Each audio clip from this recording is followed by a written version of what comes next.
Sayın seyirciler iyi günler. Bugün 7 Temmuz 2020. 5 Temmuz olaylarının devamını bugün sizlere anlatmaya çalışacağım. Dün dediğim gibi 5 Temmuz 2009 gece saatlerinde Doğu Türkistan'ın tüm internetleri kesildi ve bu yüzden kendi aralarında ve Doğu Türkistan'ın içindekilerle dışındakiler arasındaki alaka tamamen kesildi. Yani haberi biz sadece Xinhua haber ajansı ve başka haber ajanslarından alabildik. 6 Temmuz 2009 Amerika'nın AP ajansı Kaşgar'da öğle namazından çıkıp protesto eylemleri yapmak isteyen 300'den fazla cami cemaatini Çin özel çevik kuvvetleri tarafından yakalanıp götürüldüğü açıklandı.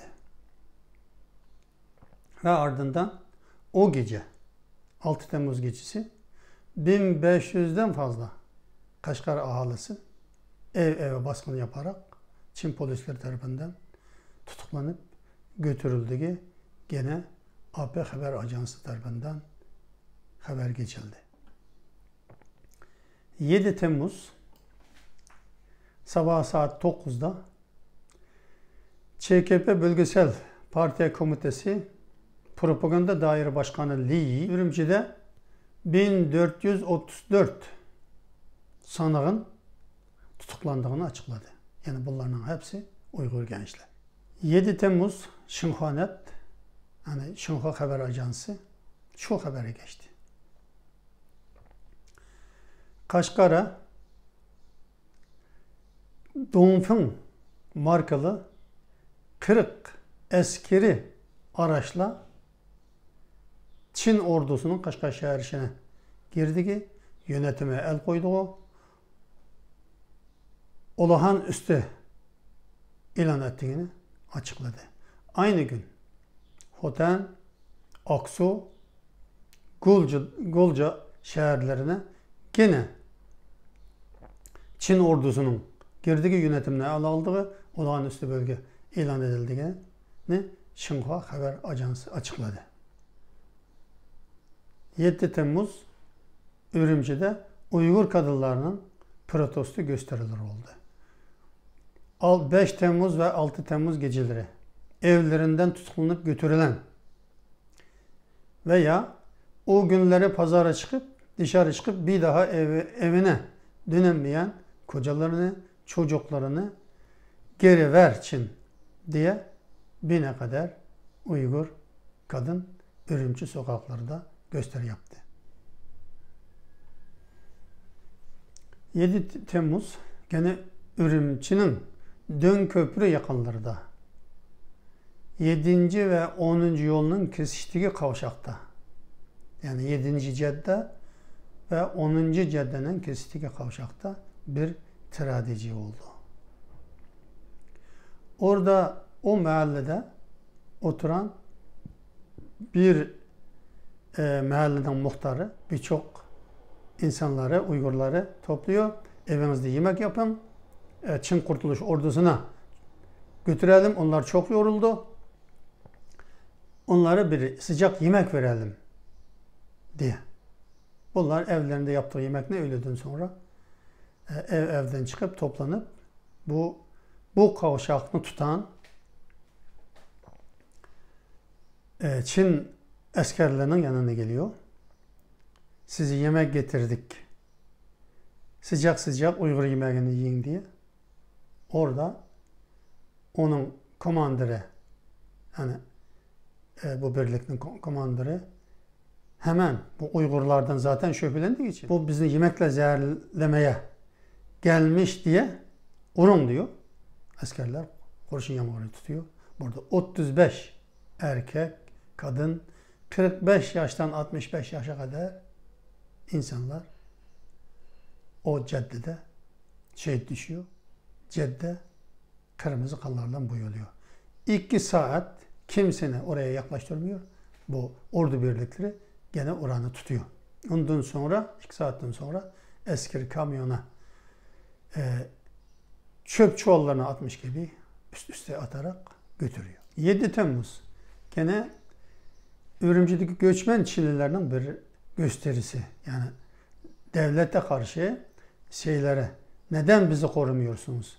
Neden Uygurları daha çok öldürmüyorsunuz diye 3000'e kadar elinde sopalarına çivi çakılmış ve 25-30 yaşlarındaki genç, fiziki gücü olan Çinliler, bu Çinliler yoğun olduğu bir bölgede çıkıp gidiyor.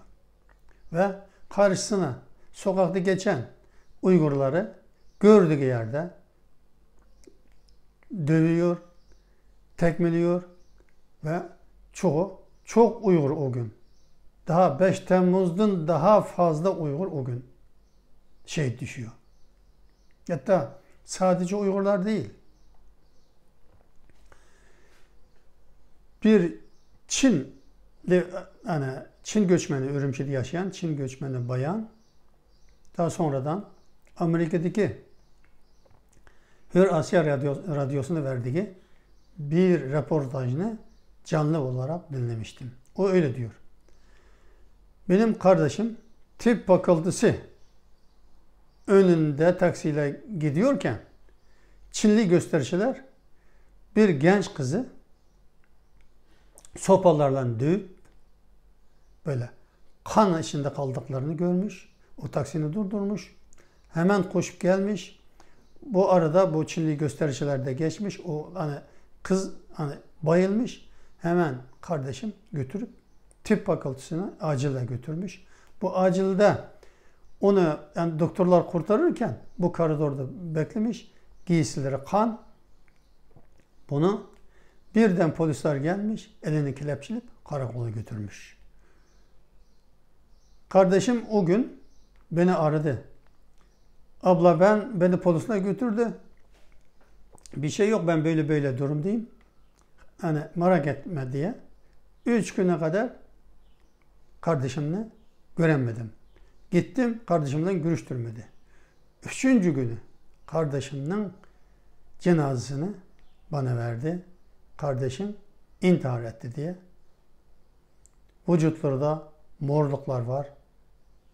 Onu döverek öldürdüğü belli.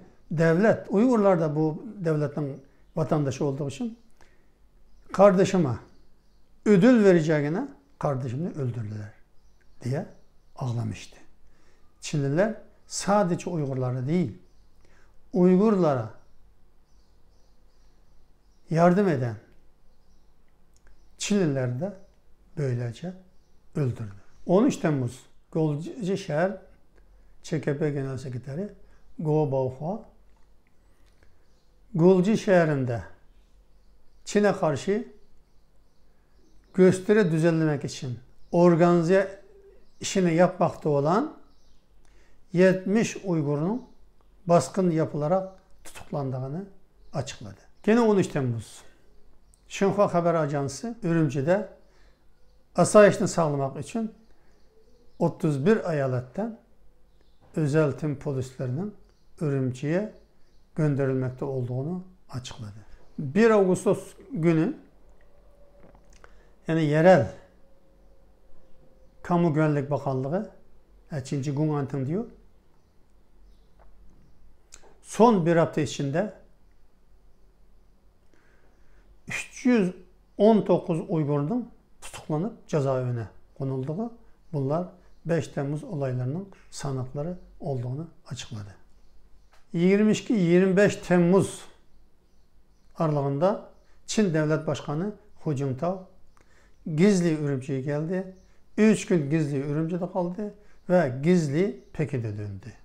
Bu 3 günlük ziyaret 26 Ağustos'ta Şinhua Haber Ajansı tarafından Çin Devlet Başkanı Hu Jintao'nun Doğu Türkistan'ı ziyaret ettiği açıklandı. Gene ona kendi toprağım diyor ama devlet başkanı kendi toprağım dediği Doğu Türkistan'a gizli geliyor, gizli kalıyor 3 gün ve gizli dönüyor. Yani Doğu Türkistan'ın durumunun nasıl vahim olduğu, Çinlilerinin nasıl korktuğu, hatta devlet başkanının kendi güvenliği için nasıl korku içinde gizli gelip gizli gittiği ortaya çıkıyor. Bu konularda yani gün be gün not aldığım ve sonradan Ejderhanın Korkusu Türkiye dediği 2011'de yayınlandığı bu kitabımda bu notlar var. Devamını kitaptan okuyayım. 15 Ekim gene Şinhanet haber geçiyor. 6 Uygur'un ölüm cezasına çarptırıldığı ne açıklıyor. 23 Ekim Gulcu Mahkemesi'nce Gayret Molla Yasin başta olmak üzere 19 Uygur'un bölücülük suçundan muhabbet dahil çeşitli cezalara çarptırıldığı ilan ediliyor. 30 Ekim Ürümçi Mahkemesi'nce ilk 35 Uygur'a verilen ceza hükmü ced hızıyla açıklandı. 28 Uygur'un ölüme çarptırıldığı Xinhua Ajansı tarafından haber olarak ilan edildi. 18 Kasım gene Xinhua Haber Ajansı Ürümçi'de 5 Temmuz olayla ilgili gene 200 sanığın yakalandığını ilan etti. 21 Aralık Çin Devlet Başkanı Yardımcısı ve bugünkü başkan olan Xi Jinping Vietnam'daydı. Orada Kamboçya'dan getirilen 22 Uygur'unu almak için gitmişti. Bu Uygurlar 5 Temmuz olayından sonra Çinli Hristiyanların yardımıyla Kamboçya'ya kaçabilmiş. Kamboçya 1 milyar 200 milyon dolar karşılığında 22 Uygur'du. Oraya giden Çin özel timleri alıyor, Vietnam'a getiriyor ve Xi Jinping'in uçağına bindiriyor. Bu Xi Jinping'le beraber giden bir gazetecinin başka birine söylediğinden açığa çıkan haberde, yurt dışındaki muhalefet Çinlilerinin açığa çıkarttığı haberde Xi Jinping uçağının içine girerken bu 22 Uygur'un elleri kelepçelenmiş, siyah çuval geçirilmiş başlarına. Yolda oturtulan Uygurları görerek geçiyor onların yanından ve tamade diyor onlara bakıp. Bakın bu bir o zamanki devlet başkan yardımcısı ve bugünkü ÇKP Genel Sekreteri Çin Devlet Başkanı Xi Jinping'in söylediği söz. Tamade ne demek? O annenni böyle. Çok çirkin. Onun seviyesine bakın. Onun nefretine, Uygurlara olan nefretine bakın. O 22 Uygur'dan hiçbirinden şimdiye kadar haber alınamıyor.